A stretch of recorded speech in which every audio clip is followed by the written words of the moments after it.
शहर के बीचों बीच स्थित एक प्राचीन मंदिर, जहां हर दिन सैकड़ों लोग दर्शन करने आते थे।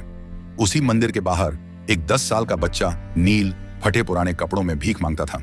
कोई उसे कुछ सिक्के पकड़ा देता तो कोई बचा हुआ प्रसाद, पर ज्यादातर लोग उसे नजरअंदाज कर आगे बढ़ जाते। नील का कोई परिवार नहीं था। उसे बस इतना याद था कि एक दिन उसकी माँ उसे यहीं छोड़कर कहीं चली गई थी और फिर कभी वापस नहीं आई। अब उसकी जिंदगी मंदिर की सीढ़ियों पर ही गुजरती थी। भीख मांगना, किसी दुकान वाले से बचा खुचा खाना लेना और रात को मंदिर के अहाते में सो जाना। एक दिन मंदिर में एक बुजुर्ग आदमी आए।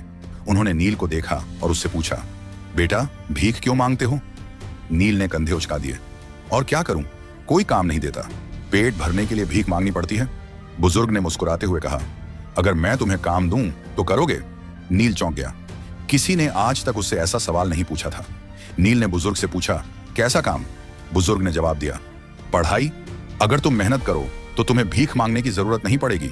नील को भरोसा नहीं हुआ, पर बुजुर्ग ने उसे समझाया कि अगर वह पढ़ेगा तो खुद अपने पैरों पर खड़ा हो सकता है। उस दिन पहली बार नील को लगा कि उसकी जिंदगी सिर्फ मंदिर की सीढ़ियों तक सीमित नहीं है। बुजुर्ग आदमी ने नील को एक छोटे से स्कूल में दाखिला दिलवाया। शुरुआत में उसे पढ़ाई मुश्किल लगी, लेकिन जैसे जैसे वह सीखता गया उसे मजा आने लगा। उसने खुद को साबित करने की ठान ली। दिन में वह स्कूल जाता, शाम को मंदिर के पास किताबें पढ़ता और रात को मंदिर के पुजारी की मदद करके अपनी जरूरतों के लिए पैसे जुटाता। धीरे धीरे उसकी जिंदगी बदलने लगी। नील ने पढ़ाई पूरी की और एक अच्छी नौकरी पाई। अब वह मंदिर के बाहर भीख मांगने वाला बच्चा नहीं था, बल्कि एक सफल इंसान बन चुका था। लेकिन उसने अपने अतीत को नहीं भुलाया।